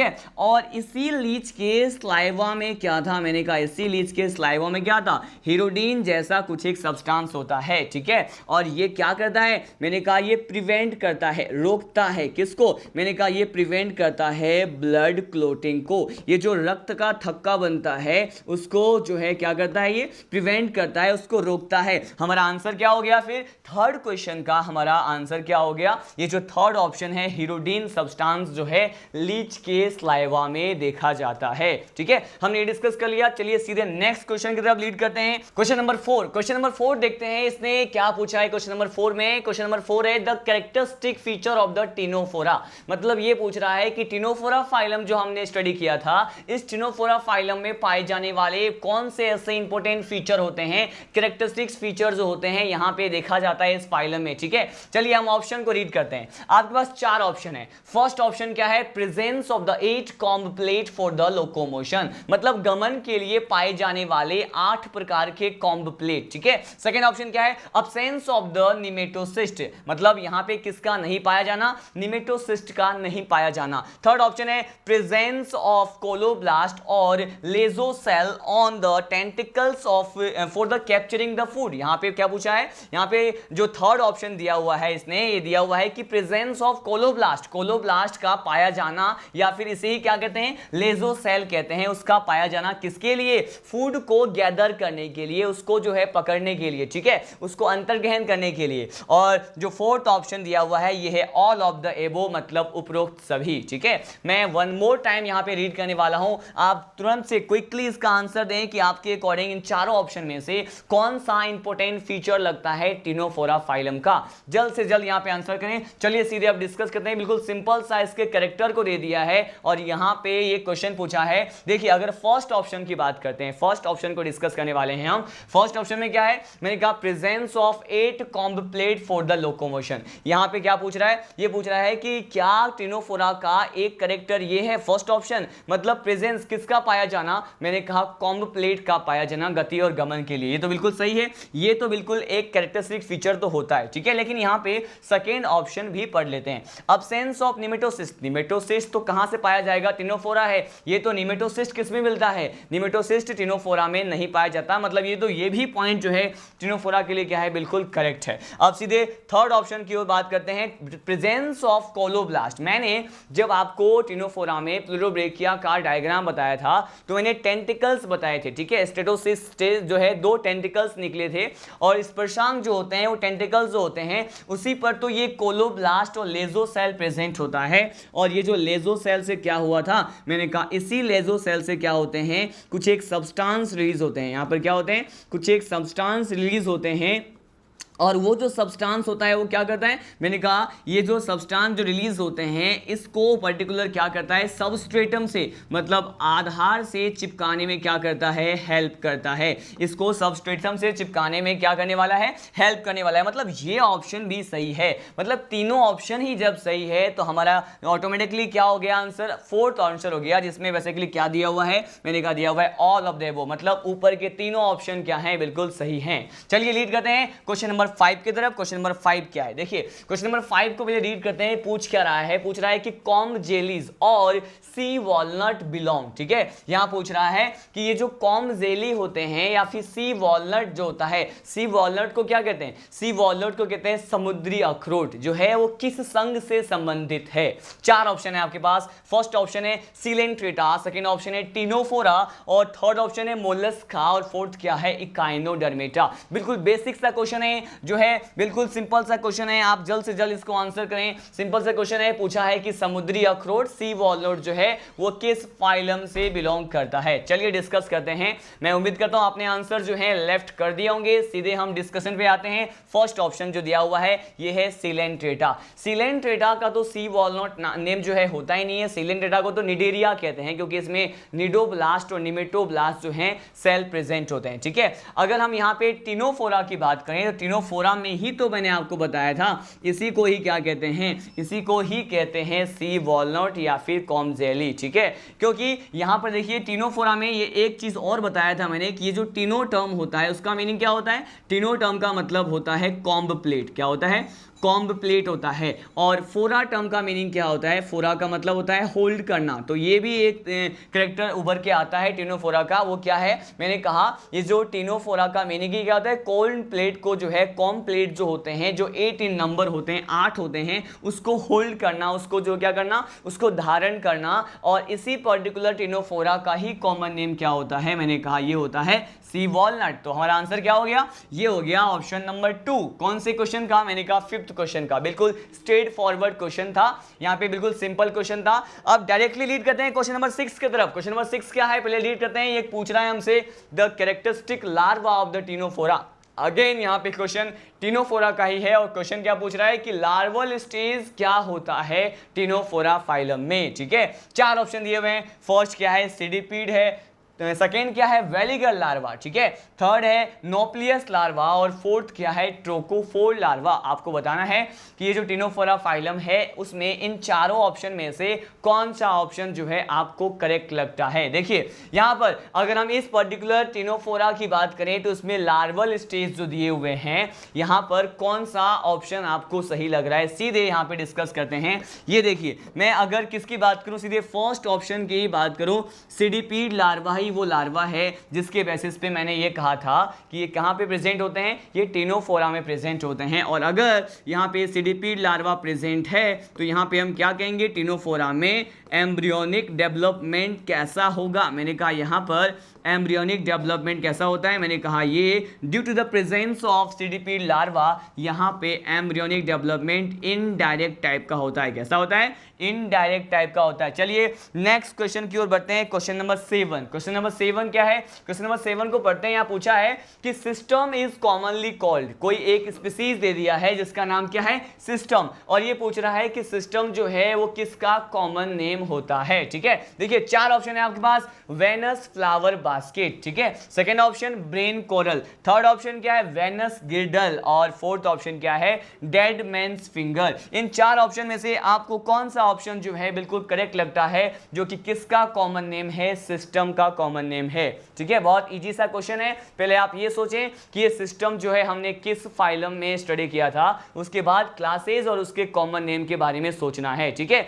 चलिए स्टडी करते हैं, हम यहाँ पे डिस्कस करते हैं डायरेक्टली इसके आंसर को। हम पहले डिस्कस करेंगे कि सिस्टम जो है हमने किस फाइलम में स्टडी किया था। तो याद करें आप सभी, जब मैंने आपको बताया था टिनोफोरा फाइलम, ठीक है, टिनोफोरा फाइलम को मैंने टेंटिकल्स के बेसिस पे 2 क्लासेस में डिवाइड किया था। एक था टेंटिकुलेटा और एक क्या होता है न्यूडा। टेंटिकुलेटा में टेंटिकल्स प्रेजेंट थे और न्यूडा में जो है टेंटिकल्स अब्सेंट थे। और न्यूडा में हमने केवल एक एग्जांपल कंसीडर किया था जो कि बेरोई था, जिसे हम swimming eye of the cat कहते हैं, बिल्ली की तैरती हुई आंख कहते हैं। लेकिन यहाँ पे टेंटिकुलेटा की बात करते हैं तो टेंटिकुलेटा में टेंटिकल्स प्रेजेंट होते हैं और वहां पर प्लूरोब्रेकिया के साथ साथ मैंने एक और एग्जाम्पल बताया था। अगर आपको याद हो, आप विजुलाइज करना सीखें, मतलब तुरंत जो है क्वेश्चन दिखते ही आप सीधे ही अपने माइंड को, अपने ब्रेन को उस पर्टिकुलर पेज पे ले जाएं जहां पे अपने जो है कंटेंट को आपने लिखा है, नोट किया है। ठीक है, तो सीधे यहाँ पे जो है विजुलाइज करना आना चाहिए। हम सीधे लीड करते हैं कि सिस्टम जो होता है इसका कॉमन नेम क्या होता है, तो ये जो है टिनोफोरा से होता है। किससे होता है? मैंने कहा ये टिनोफोरा फाइलम से बिलोंग कर रहा है और टिनोफोरा फाइलम से बिलोंग कर रहा है तो हम यहाँ पे फर्स्ट ऑप्शन को देखते हैं। यहाँ दिया हुआ है Venus flower basket. Venus flower basket जो होता है वो जनरली क्या है? वेनस फ्लावर बास्केट को तो हमने कहाँ पे पढ़ा था? हमने स्पंज में पढ़ा था। ठीक है, कहाँ पढ़ा था हमने? यहाँ पे स्पंज में पढ़ा था कि स्पंज में जब मैंने आपको हाइलो स्पंजी क्लास बताया था वहां पे वेनस फ्लावर बास्केट हमने किसको कहा था? यूप्लेक्टेला को। किसको कहा था हमने? यूप्लेक्टेला को कहा था। और जो यूप्लेक्टेला होता है इसे ही क्या कहते हैं? इसे हम कहते हैं वेडिंग गिफ्ट ऑफ जापान। क्या कहते हैं इसे कहा जाता है वेडिंग गिफ्ट ऑफ जापान कहते हैं। तो ये ऑप्शन तो हमारा करेक्ट नहीं है। ठीक है, अब देखते हैं second class brain coral. Brain coral के बारे में मैंने आपको टिनोफोरा में नहीं बताया था, मैंने इसको बताया था आपको किसमें? मैंने एंथोजोआ क्लास में बताया था। और एंथोजोआ क्लास तो था लेकिन कौन सा फाइलम? मैंने कहा यहाँ पे जो फाइलम था वो था सिलेंट्रेटा। क्या था? सिलेंट्रेटा। और ब्रेन कॉलर जो होता है इसको तो हम कहते हैं मीनड्रीना। क्या कहते हैं इसको कहा जाता है मीनड्रीना। ठीक है, अब देखिए सीधे हम यहाँ पे थर्ड ऑप्शन की ओर लीड करते हैं। बिल्कुल ये करेक्ट आंसर है। सिस्टम जो होता है उसका जो कॉमनली इसे क्या कहते हैं? इसी को वेनस गिर्डल भी कहते हैं। क्या कहते हैं? वेनस गिर्डल भी कहा जाता है। ठीक है, अब ये फोर्थ ऑप्शन भी डिस्कस कर लेते हैं कि डेड मैन्स फिंगर हमने कहाँ स्टडी किया था। डेड मैन्स फिंगर जब मैंने स्पंज में आपको डीमो स्पंजी बताया था, डीमो स्पंजी क्लास में हमने डेड मैन्स फिंगर का ऑप्शन को रीड किया था। वो क्या था कि हमने जब देखा था कैलिना के बारे में। ठीक है, ये जो कैलिना होते हैं इसे मरमेड पर्स या फिर डेड मैन्स फिंगर भी कहा जाता है, जल परी का बटुआ कहा जाता है। ठीक है, हमने सीधे आंसर यहाँ पे देखा कि सिस्टम जो है उसका कॉमनली नेम क्या होता है? वेनस गिर्डल होता है। ठीक है, चलिए हम नेक्स्ट क्वेश्चन की ओर लीड करते हैं। Question number 8। क्वेश्चन नंबर 8 क्या है? Which animal do not possesses the larval stages in its life cycle। मतलब नीचे दिए गए ऑप्शन में से आपको बताना है कि कौन सा ऐसा जंतु है जो अपने जीवन चक्र में क्या नहीं रखता? मैंने कहा लार्वल स्टेज नहीं रखता है। ठीक है, यहाँ पे 4 ऑप्शन कौन कौन से हैं? फर्स्ट ऑप्शन है स्केरिस, सेकंड ऑप्शन है फ्रॉग, थर्ड ऑप्शन है टीनिया और फोर्थ ऑप्शन क्या है? फेरेटिमा। 4 ऑप्शन में से आप जल्द से जल्द मुझे बताएं कि आपको कौन सा ऑप्शन जो है वो करेक्ट लगता है इस क्वेश्चन के लिए। यहाँ पे देखिए 4 ऑप्शन कौन कौन से ये डिस्कस करते हैं पहले कि यहाँ पे एस्केरिस दिया हुआ है। एस्केरिस जो है, क्या मैंने ऐसा कुछ बताया था? एस्केरिस में जब हमने एस्के हेलमिन्थीज फाइलम पढ़ा था तो क्या एस्केरिस में कोई लार्वा या फिर लार्वल स्टेज प्रेजेंट था? यस, बिल्कुल प्रेजेंट था, जिसे हम क्या कहते हैं? इसमें प्रेजेंट लार्वल स्टेज को तो कहते हैं रैप्डिटिफॉर्म। क्या कहते हैं? इसे तो रैप्डिटिफॉर्म लार्वा कहते हैं। मतलब इसमें तो लार्वल स्टेज प्रेजेंट होता है लेकिन हमसे तो पूछा क्या है? जिसमें लार्वल स्टेज प्रेजेंट ना हो। ठीक है, तो ये तो ऑप्शन हमारा बिल्कुल नहीं हो सकता। टीनिया की अगर बात करते हैं तो टीनिया में हमने जो है इसके लार्वल स्टेजेस तो देखे थे। मैंने हेक्साकेंथ, ओंकोस्फियर और ये सब सिस्टिसर्कस, ब्लेडर वॉर्म, ये सारे लार्वल स्टेज टीनिया में डिस्कस किए थे। मतलब इसमें भी लार्वा प्रेजेंट होता है। फ्रॉग की तो हमने बात ही नहीं की। और उसके बाद फोर्थ ऑप्शन जो बच रहा है ये क्या है? मैंने कहा फोर्थ ऑप्शन जो है फेरेटिमा है। फेरेटिमा बेसिकली मैंने कहा था ये क्या होते हैं? ये अर्थवॉर्म होते हैं। क्या होते हैं? ये अर्थवॉर्म होते हैं। और ये किस क्लास में आते हैं? ये जो है एनेलिडा फाइलम के किस क्लास में आते हैं? मैंने कहा एनेलिडा फाइलम के ओलिगोकीटा क्लास में आते हैं। किस में आते हैं? ओलिगोकीटा क्लास में आते हैं। और मैंने बताया था कि ओलिगोकीटा के मेंबर में क्या नहीं होता? यहाँ पर लार्वल स्टेज प्रेजेंट नहीं होता। They do not possesses the larval stage. यहाँ पे लार्वल स्टेज क्या होता है? अब्सेंट होता है। लेकिन इसके साथ साथ यहाँ पर मैंने कहा कि अगर लार्वल स्टेज जो होता है यहाँ पे अब्सेंट होता है तो हम क्या कहेंगे? इसमें जो एम्ब्रियोनिक डेवलपमेंट होगा वो कैसा होगा? अब मैंने कहा due to the absence of larval stage, यहां पे एम्ब्रियोनिक डेवलपमेंट अब कैसा होने वाला है? मैंने कहा डायरेक्ट होने वाला है। कैसा? डायरेक्ट होने वाला है। ठीक है, हम नेक्स्ट क्वेश्चन की ओर बढ़ते हैं। क्वेश्चन नंबर 9 क्या है देखते हैं। क्वेश्चन नंबर 9 ये पूछ रहा है कि one of the following is the commonly known as whipworm. ठीक है, ये पूछ रहा है कि यहां पे नीचे दिए हुए ऑप्शन में से आपको कौन सा ऑप्शन ऐसा लग रहा है जिसका कॉमनली नेम क्या होता है? विपवर्म होता है। ठीक है, विपवर्म इज ए कॉमन नेम। आपको स्पीसीज को पहचानना है कि आखिर ये कॉमन नेम विपवर्म जो है नीचे दिए गए 4 ऑप्शन में से किसका होता है। फर्स्ट ऑप्शन है ऑक्सिरिस। ठीक है, ऑक्सिरिस। सेकंड ऑप्शन है ट्राइकेयूरिस। थर्ड ऑप्शन है वुचेरेरिया और फोर्थ ऑप्शन है नन ऑफ द अबव। ठीक है, यहां पे 4 ऑप्शन दिखाई दे रहे हैं। पहले आप डिसाइड करें कि यहां पे 4 ऑप्शन में से किस पर्टिकुलर स्पीसीज का, किस पर्टिकुलर ऑर्गेनिज्म का जो कॉमन नेम होता है वो क्या होता है? विपवर्म होता है। चलिए हम डिस्कस करते हैं। मैं उम्मीद करता हूं आपने सही आंसर को जो है कमेंट बॉक्स में पिक कर दिया होगा। चलिए सीधे हम लीड करते हैं यहां पे ऑक्सिरिस। ठीक है, ऑक्सिरिस अगर याद हो, हमने यहां पे ऑक्सिरिस को क्या कहा था? ऑक्सिरिस को एंटेरोबियस भी कहते हैं। क्या कहते हैं इसे? मैंने कहा इसको एंटेरोबियस भी कहते हैं। और अगर आपको पता हो तो मैंने इसको कहा था पिनवर्म। क्या कहा था? पिनवर्म कहा था, जो कि हम एसके हेलमिंथीज में पढ़ते हैं। लेकिन यहाँ तो पिनवर्म पूछा ही नहीं है, हमसे पूछ क्या रहा है? विपवर्म के बारे में। मतलब ये ऑप्शन भी क्या हो गया? रॉन्ग हो गया। ठीक है, अगर हम पढ़ते हैं वुचेरेरिया, वुचेरेरिया का कॉमन नेम क्या विपवर्म होता है? बिल्कुल भी नहीं होता है, विपवर्म नहीं होता है। इसका कॉमन नेम होता है फाइलेरिया वर्म। क्या होता है? मैंने कहा इसका कॉमन नेम होता है फाइलेरिया वर्म होता है, जिससे जो है एलिफेंटियासिस डिजीज होता है। ठीक है, अब देखिए सेकेंड ऑप्शन की ओर बढ़ते हैं। सेकेंड ऑप्शन ही हमारा करेक्ट आंसर है। मैंने कहा था ट्राइकेयूरिस जो होता है, इसी को क्या कहते हैं? इसी को ही तो कहते हैं विपवर्म। क्या कहते हैं इसको? मैंने कहा इसी को ही कहा जाता है विपवर्म। और इससे डिजीज के बारे में भी हमने स्टडी किया था कि इसके डिजीज में कौन कौन से सिम्टम्स दिखाई देते हैं। मैंने कहा इसमें खून की कमी हो जाती है, मतलब ये एनीमिया डिजीज देखा जाता है। कौन सा डिजीज? एनीमिया डिजीज देखा जाता है, जिसे हम कहते हैं कि इनके बॉडी में रक्त अल्पता, मतलब खून की कमी का हो जाना। ठीक है, अब देखिए उसके बाद जो है इसमें डायरिया जैसे कुछ एक सिम्टम्स भी हमें दिखाई देते हैं। कौन से? डायरिया जैसे सिम्टम भी दिखाई देते हैं। ठीक है, तो सही आंसर क्या था हमारा जो है क्वेश्चन नंबर 9 का जो सेकेंड ऑप्शन है, जिसे हम कह रहे हैं ट्राइकेयूरिस, तो वही हमारा क्या है? करेक्ट आंसर है विपवर्म जिसे कहते हैं। ठीक है, चलिए नेक्स्ट क्वेश्चन की ओर बढ़ते हैं। नेक्स्ट क्वेश्चन क्या पूछ रहा है कि क्वेश्चन नंबर 10 है body cavity in the members of Annelida. मतलब एनिलिडा जो होता है उसके मेंबर में बॉडी कैविटी, मतलब यहाँ पे देह गुहा के बारे में। और देह गुहा को ही आप जानते हैं क्या कहते हैं? इसी को ही तो कहा जाता है सीलोम। तो ये बिल्कुल सिंपल सा क्वेश्चन है। बेसिस ऑफ क्लासिफिकेशन में भी मैंने आपको बताया था, और बहुत सारी जो है प्रीवियस लेक्चर में मैंने इसके बारे में डिस्कस किया है, सीलोम के बारे में, हर फाइलम के लिए। लेकिन यहाँ पे स्पेशली हमसे पूछ रहा है एनिलिडा फाइलम के बारे में कि एनिलिडा फाइलम जो है उसमें 4 ऑप्शन दिए हुए हैं। बताना है आपको कि कौन सा ऑप्शन जो है आपके अकॉर्डिंग करेक्ट है। 4 ऑप्शन है यहाँ पे कि सीलोम जो है एनिलिडा फाइलम में क्या होता है। फर्स्ट ऑप्शन देखिए, फर्स्ट ऑप्शन है साइजोसील। ठीक है, क्या ये साइजोसील होते हैं? सेकंड ऑप्शन है, ठीक है, थर्ड ऑप्शन है एंटेरोसील, और फोर्थ है बॉडी कैविटी अब्सेंट। इन 4 ऑप्शन में आप जल्द से जल्द मुझे बताएं कि आपको कौन सा आंसर जो है बिल्कुल एप्रोप्रिएट और करेक्ट लगता है। आपके पास 4 ऑप्शन है, साइजोसील, स्वेडोसील, एंटेरोसील और बॉडी कैविटी क्या इसमें अब्सेंट होते हैं? मतलब ये सीलोमेट होते हैं। ठीक है, सीधे लीड करते हैं इसके डिस्कशन की तरफ। हम फर्स्ट ऑप्शन को डिस्कस करने वाले हैं। ठीक है, उससे पहले वन मोर टाइम मैं आपको क्वेश्चन बता दूं क्या है।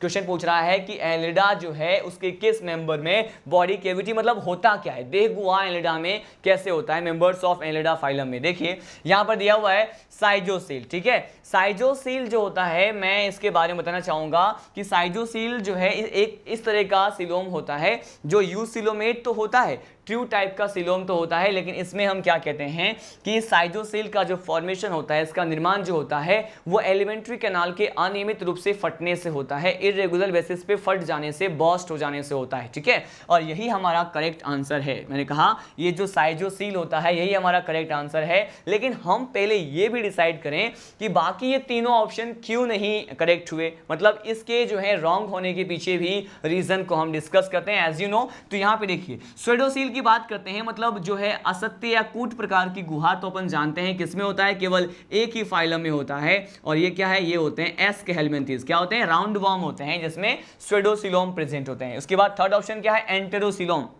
एंटेरोसिलोम के बारे में आपको बताया था मैंने, जब मैंने आपको सिलोम पढ़ाया था कि एंटेरोसिलोम जो होता है वो मोस्ट डेवलप्ड, मैंने कहा मोस्ट डेवलप्ड या फिर मोस्ट एडवांस टाइप का क्या होता है, एडवांस टाइप का सिलोम होता है, ठीक है। और ये जो है एंटेरोसिल मोस्ट एडवांस टाइप का सिलोम तो होता है, लेकिन इसमें हम कहते हैं बेसिकली केवल 3 फाइलम को ही मैंने इसमें इस कैटेगरी में जो है इंक्लूड किया था।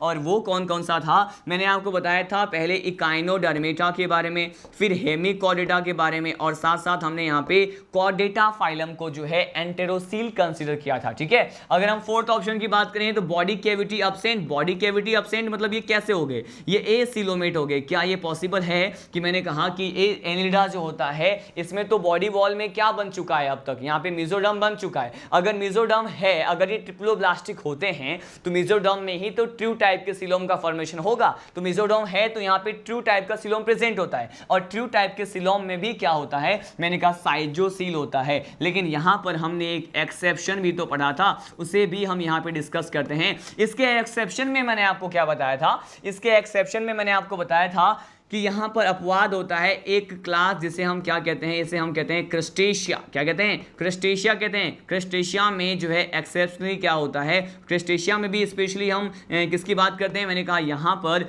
हिमोसील होता है। क्या होता है यहाँ पे हिमोसिलोम होता है, या फिर क्या होता है, हिमोसील होता है, ठीक है। अब देखिए यहाँ पर क्रिस्टेशिया की जगह यहाँ पे डिस्कस करेंगे। यहाँ पे क्रिस्टेशिया की जगह यहाँ पर बेसिकली क्या होता है, यहाँ पर लीच होता है। क्या होता है, लीच होता है। क्रिस्टेशिया तो हम ऑर्थ्रोपोडा में पढ़ते हैं, इसीलिए यहाँ पर देखिए लीच जो है बेसिकली इसे क्या कहते हैं, इरोडीनिया या फिर जोंक कहा जाता है। वहाँ पे मैंने क्या बताया था आपको, ये एक्सेप्शन बताया था जिसमें क्या होता है, हिमोसिलोम प्रेजेंट होता है। लेकिन अधिकांश मेंबर में मोस्टली केस में क्या होता है, साइजोसील होता है, ठीक है। अब सीधे लीड करते हैं। यहाँ पे क्वेश्चन नंबर 11 कौन सा है, देखिए क्वेश्चन नंबर 11 देखते हैं क्या पूछा है।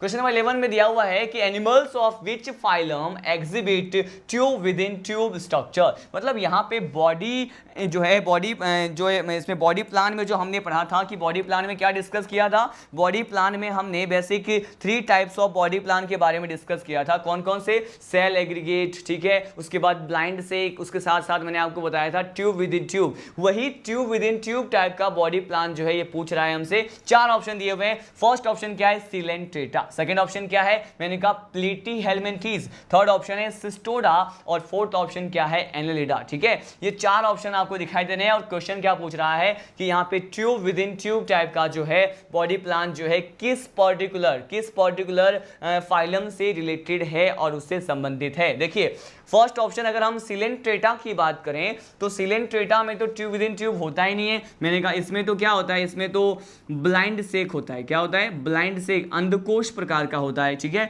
अगर हम यहाँ पे सिस्टोडा की बात करें, सिस्टोडा कोई फाइलम नहीं है, सिस्टोडा क्या है, क्लास है, ठीक है। क्या है, ये क्लास है। और किस फाइलम का क्लास है, मैंने कहा ये प्लेटीहेल्मिन्थीज का क्या होता है, क्लास होता है। तो ये भी पॉसिबल नहीं है, क्योंकि प्लेटीहेल्मिन्थीज में भी किस तरह का पाया जाता है बॉडी प्लान, ब्लाइंड सेक ही होता है। और यहाँ पे सेकेंड ऑप्शन भी क्या दिया हुआ है, प्लेटीहेल्मिन्थीज दिया हुआ है, इसमें भी तो ब्लाइंड सेक ही होता है। तो हमारा आंसर कौन सा हुआ, मैंने कहा ये जो ऑप्शन 4 आपको दिख रहा है जिसे हम क्या कहते हैं, एनेलिडा कहते हैं। तो ये जो एनेलिडा होता है उसके मेंबर में ही क्या प्रेजेंट होते हैं, tube with in tube type के स्ट्रक्चर, नलिका के अंदर नलिका प्रकार का शरीर का आयोजन देखा जाता है। चलिए नेक्स्ट क्वेश्चन की ओर बढ़ते हैं। Question number 12। क्वेश्चन नंबर 12 क्या है, क्वेश्चन नंबर 12 बहुत ज्यादा लॉजिकल है। यहाँ पे आपको अपने लॉजिक्स को यूज करना होगा। क्वेश्चन नंबर 12 में पूछा क्या है, a mature proglottid of the taenia is one of which has, ठीक है। यहाँ पे पूछा है कि अगर हम टीनिया सोलियम की बात करें तो टीनिया सोलियम में पाए जाने वाले जो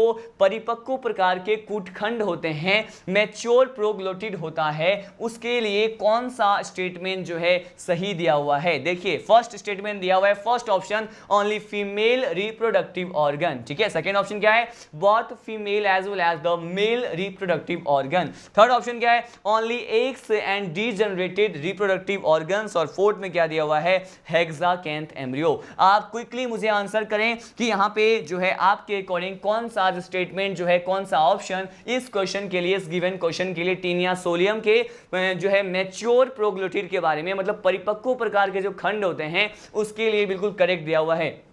चलिए मैं उम्मीद करता हूं आपने अपने आंसर जो है लेफ्ट कर दिए होंगे कमेंट बॉक्स में। सीधे हम आते हैं ऑप्शंस पे, जो है कौन कौन से दिए हुए हैं, वन बाय वन सभी ऑप्शन को डिस्कस करते हैं। लेकिन उससे पहले डायरेक्टली मैं आपको ले चलता हूं कि ये मैच्योर प्रोग्लोटिड होता क्या है। मैंने आपको टीनिया सोलियम में उसके पर्टिकुलर थर्ड पार्ट की बात करते हैं, उसके बॉडी के थर्ड पार्ट की बात करते हैं, तो इसी को क्या कहते हैं, इसी के पर्टिकुलर थर्ड पार्ट को क्या कहते हैं, प्रोग्लोटिड कहते हैं। और प्रोग्लोटिड को ही क्या कहा जाता है, इसी को कहा जाता है स्वेडो सेगमेंट। क्या कहते हैं इसे, मैंने कहा इसी को कहा जाता है कूटखंड, स्वेडो सेगमेंट कहते हैं, ठीक है। और इसके स्वेडो सेगमेंट या फिर प्रोग्लोटिड में क्या देखा जाता है, मैंने कहा यहां पर हमने कुछ एक पार्ट्स में डिवाइड कर दिया था कि अगर इसके थर्ड पार्ट स्वेडो सेगमेंट के मैंने कहा 1 से लेकर के 250 पार्ट तक जो है क्या होता है, मैंने कहा इसको तो क्या कहते हैं, इमैच्योर कहते हैं। क्या कहते हैं इसे, मैंने कहा इसे इमैच्योर कहा जाता है, मतलब अपरिपक्व कहा जाता है, ठीक है। लेकिन 251 से लेकर के 650 तक के जो भी स्वेडो सेगमेंट होते हैं इसको क्या कहते हैं, इसको हम मैच्योर कहते हैं। क्या कहते हैं इसे, मैच्योर सेगमेंट कहते हैं। क्यों कहा जाता है, बिल्कुल डायरेक्टली इसका आंसर है क्योंकि इसमें फीमेल के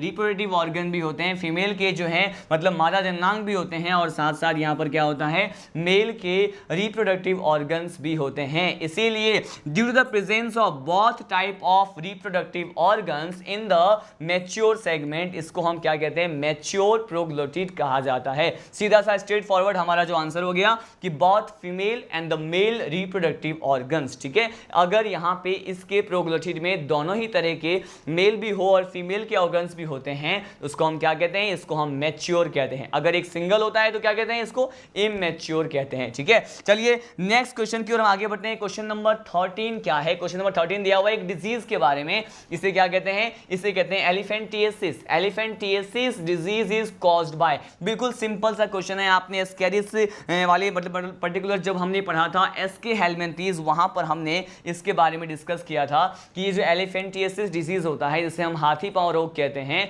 या फिर इसी को फाइलियसिस भी कहते हैं। तो आपको ये गेस करना है कि नीचे दिए हुए 4 ऑप्शन में से कौन सा ऑप्शन इसके लिए जो है रेस्पॉन्सिबल होता है, करेक्ट होता है। देखिए फर्स्ट ऑप्शन है ट्राइकेनेला, सेकंड ऑप्शन क्या है, मैंने कहा ये है डेस्मोस्कोलेक्स, ठीक है। और थर्ड ऑप्शन क्या है, एंटेरोबियस, और लास्ट ऑप्शन दिया हुआ है वुचेरेरिया, ठीक है। सीधा सा बिल्कुल स्ट्रेट फॉरवर्ड ही इसका आंसर होना चाहिए। मैंने कहा फाइलेरिया वर्म के बारे में आपने सुना है, फाइलेरिया वर्म के बारे में हमने प्रीवियस लेक्चर में स्टडी किया कि फाइलेरिया वर्म जो होता है किसका कॉमन नेम होता है, फाइलेरिया वर्म जो है इसी वुचेरेरिया का ही तो क्या होता है, मैंने कहा इसी वुचेरेरिया का। वुचेरेरिया में भी हमने 2 स्पीसीज के बारे में डिस्कस किया था। एक क्या था, एक होता है वुचेरेरिया ब्रैंकोफटाई, क्या होता है, वुचेरेरिया ब्रैंकोफटाई, और एक होता है वुचेरेरिया मेलाई, ठीक है। ये दोनों वेराइटीज स्पीसीज होते हैं वुचेरेरिया के, इसी ही क्या कहा जाता है, इसे ही कहा जाता है फाइलेरिया वर्म कहते हैं। और इसी फाइलेरिया वर्म की वजह से क्या होता है, मैंने कहा फाइलेरियसिस डिजीज होते हैं जिसे हम क्या कहते हैं, एलिफेंटिएसिस डिजीज भी कहते हैं। इसमें क्या होने वाला है कि ये जो पर्टिकुलर इसके जो होस्ट होते हैं, इसके जो लार्वल स्टेज होते हैं जिसे माइक्रोफाइलरी लार्वा कहते हैं, ये लार्वा क्या हो जाएगा, उसके पर्टिकुलर होस्ट के बॉडी के अंदर जो है जा करके, इसका प्राइमरी होस्ट जो होता है ह्यूमन होता है, और उस ह्यूमन के बॉडी के इनसाइड जा करके डेवलप होगा, ठीक है। और यहाँ पे उसके लिम्फ नोड में लिम्फ डक्ट जो होते हैं, लिम्फेटिक डक्ट, लसिका ग्रंथि या फिर जो लसिका गांठ होता है उसमें जाकर के इन्फेक्शन क्रिएट करता है। साथ साथ ये जो स्क्रोटम जो वृषण कोष होता है उसमें भी स्वेल्विंग देखी जाती है, ओवरी वाले पार्ट को अफेक्ट करता है, अंडाशय में भी यहाँ पे स्वेल्विंग देखी जाती है, सारे सिम्टम्स होते हैं। क्वेश्चन का सही आंसर क्या हो गया, एलिफेंटिएसिस डिजीज जो है वुचेरेरिया से होता है, जिसे हम क्या कहते हैं, मैंने कहा इसे कहा जाता है फाइलेरिया वर्म। सीधे हम नेक्स्ट क्वेश्चन की ओर लीड करते हैं। क्वेश्चन नंबर 14 क्या दिया हुआ है, पहले पढ़ते हैं।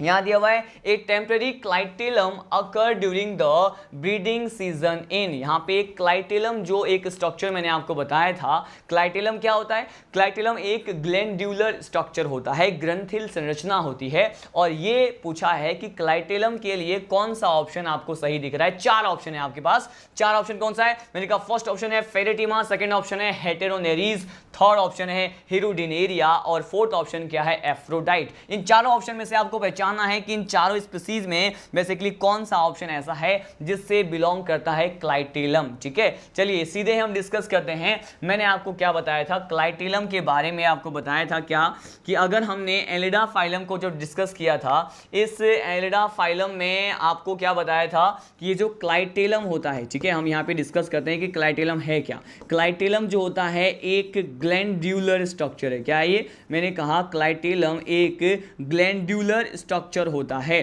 ठीक है, और ये ग्रंथिल प्रकार की संरचना तो है, लेकिन ये पर्टिकुलर इसके 5 क्लास हमने स्टडी किए थे, ठीक है, एलिडा फाइलम के, लेकिन इस 5 क्लास में से केवल एक सिंगल क्लास था जिसे हम क्या कहते हैं, इसको हम ओलिगोकीटा कहते हैं। क्या कहते हैं इसको? ओलिगोकीटा कहते हैं, जिसमें लार्वल स्टेज भी एब्सेंट होता है, लेकिन क्या प्रेजेंट होता है? मैंने कहा ये जो ग्रंथिल प्रकार की संरचना होती है जिसे हम क्या कहते हैं, क्लाइटेलम कहते हैं, ये यहां पर पाए जाते हैं, प्रेजेंट होते हैं। ठीक है, तो क्लाइटेलम एक ग्लैंडुलर स्ट्रक्चर होता है। इसके सिक्रेशन को क्या कहते हैं? इसके सिक्रेशन को कहते हैं कोकून। क्या कहते हैं इससे कोकून जैसा सब्सटेंस रिलीज होता है। तो सीधा सा ही आंसर हो गया, मतलब ओलिगोकीटा का मेंबर आपको कौन सा दिख रहा है? ओलिगोकीटा का मेंबर क्या होता है? फेरेटिमा पोस्टुमा होता है, जिसे हम क्या कहते हैं, इसी को तो कहा जाता है अर्थवॉर्म। क्या कहते हैं इसको? इसी को तो कहते हैं अर्थवॉर्म। तो ये अर्थवॉर्म जो है हमारा क्या हो गया है, करेक्ट आंसर हो गया है। क्वेश्चन नंबर 14 का ऑप्शन फर्स्ट जो है फेरेटिमा क्या हो गया, इज अ करेक्ट आंसर। ठीक है, क्वेश्चन नंबर 15 की तरफ बढ़ते हैं। क्वेश्चन नंबर 15 क्या है? क्वेश्चन नंबर 15 है the gravid proglottid have the fertilized egg into the uterus of the tapeworm are regularly detached. ठीक है, this process is known as, मतलब यहां पे क्या पूछा है मैं आपको पहले समझा दूं। इस क्वेश्चन में सिंपली सा इस क्वेश्चन को सिंपल लैंग्वेज में हम यूं कह सकते हैं कि टेपवर्म की बात करते हैं। टेपवर्म मतलब टीनिया सोलियम के बारे में आपको बताया था। ठीक है, टीनिया सोलियम के बारे में आपको बताया था। टेपवर्म ही उसका क्या होता है, कॉमन नेम होता है, पोक टेपवर्म होता है। यहां पर पूछ रहा है कि इस टीनिया सोलियम या फिर पोक टेपवर्म जो होता है, इसमें ऐसा कौन सा प्रोसीजर होता है, कौन सा ऐसा प्रोसेस होता है जिसके थ्रू ये अपने कूटखंड मतलब प्रोग्लोटिड जो होते हैं, स्वेडो सेगमेंट जो होता है, उसको क्या करता है, डिटैच करता है, मतलब रिलीज करता है। ठीक है, त्याग देता है। ठीक है, यहां पे 4 ऑप्शन दिया हुआ है। फर्स्ट ऑप्शन है एपोलाइसिस, सेकंड ऑप्शन है प्रोलिफरेशन, और थर्ड ऑप्शन क्या है, स्ट्रोबिलेशन, और फोर्थ ऑप्शन क्या है, टोपोलाइसिस। ठीक है, अब देखिए एपोलाइसिस और टोपोलाइसिस, प्रोलिफरेशन और स्ट्रोबिलेशन, आपके सामने 4 ऑप्शन दिए हुए हैं। आपको चूज करना है कि कौन सा जो है ऑप्शन इसके अकॉर्डिंग, इस पर्टिकुलर क्वेश्चन में जो पूछा हुआ है उसके अकॉर्डिंग सही है। ठीक है, आप सभी ने आंसर लेफ्ट कर दिए होंगे। अब सीधे हम इसके डिस्कशन पे आते हैं। देखिए यहां पर पर्टिकुलर सीधा सा आंसर जो दिख रहा है, ये क्वेश्चन नंबर 15 का फर्स्ट ऑप्शन ही दिख रहा है। मैंने आपको जब टीनिया सोलियम बताया था, टीनिया सोलियम में मैंने आपको क्या कहा था, ये जो टीनिया सोलियम होता है, इसी टीनिया सोलियम में एक प्रोसेस होता है, इसी को तो क्या कहते हैं, एपोलाइसिस कहते हैं। और इस एपोलाइसिस प्रोसेस में क्या करते हैं वो, मैंने कहा इस एपोलाइसिस प्रोसेस में ये जो इसका थर्ड पार्ट होता है, जिसे क्या कहते हैं, इसे ही कहते हैं प्रोग्लोटिड। ठीक है, ये जो प्रोग्लोटिड होता है, इसी को ही क्या कहते हैं, इसी को ही कहा जाता है स्वेडो सेगमेंट। क्या कहते हैं इसको, इसे स्वेडो सेगमेंट कहते हैं। और इस स्वेडो सेगमेंट को, इस प्रोग्लोटिड को ये जो है एपोलाइसिस के प्रोसेस के थ्रू ही क्या करते हैं, मैंने कहा इसको रिलीज करते हैं या फिर सीक्रेट करते हैं। तो कौन सा आंसर जो है हुआ इसका, मैंने कहा क्वेश्चन नंबर 15 का एपोलाइसिस वो प्रोसेस होता है जिसके थ्रू ये जो टेपवर्म होते हैं अपने जो लास्ट पार्ट स्वेडो सेगमेंट को, प्रोग्लोटिड को क्या करते हैं, डिटैच करते हैं, उसको त्यागते हैं। ठीक है, सीधे हम नेक्स्ट पर्टिकुलर है क्वेश्चन नंबर 16 क्या दिया हुआ है। क्वेश्चन नंबर 16 को पहले पढ़ते हैं। यहाँ पे दिया हुआ है फाइलेरिया वर्म, बिल्कुल वही क्वेश्चन है जिसे हमने प्रीवियस क्वेश्चन में भी डिस्कस कर लिया है ऑलरेडी। सीधा सा इसका स्ट्रेट फॉरवर्ड आंसर है। सीधे से आपसे पूछा है कि जो फाइलेरिया वर्म होता है वो क्या है। फर्स्ट ऑप्शन है ट्राइक्योरिस, सेकेंड ऑप्शन है वुचेरेरिया ब्रेंकोफटाई। ठीक है, और जो थर्ड ऑप्शन है क्या है, एस्केरिस लुम्ब्रिकोइड्स, और फोर्थ ऑप्शन है एनसाइलोस्टोमा। ठीक है, ये 4 ऑप्शन दिए हुए हैं। आपको ये डिसाइड करना है कि ये फाइलेरिया वर्म जो है कॉमन नेम होता है, तो ये कॉमन नेम किस स्पीसीज का होता है। ठीक है, डायरेक्टली इसका आंसर हम डिस्कस करेंगे। सीधा सा स्ट्रेट फॉरवर्ड ही आंसर है। हमने अभी थोड़ी देर पहले कुछ क्वेश्चन जो हमने डिस्कस किए थे एलिफेंटियासिस का, मैंने वही आपको इसका आंसर बता दिया था कि अगर हम किसकी बात करें, अगर हम यहाँ पे ऑप्शन नंबर सेकेंड की बात करते हैं, जैसे क्या कहते हैं, वुचेरेरिया कहते हैं, इसी को ही तो क्या कहा जाता है, इसी को ही तो फाइलेरिया वर्म कहते हैं। और इसी वुचेरेरिया से क्या होता है, एलिफेंटियासिस डिजीज होता है, जिसके बारे में अभी प्रीवियस क्वेश्चन में हमने डिटेल में स्टडी किया था। सीधे इसका आंसर क्या हो गया? क्वेश्चन नंबर 16 का option second is the correct answer. Wuchereria ब्रैंकोफाइटाई।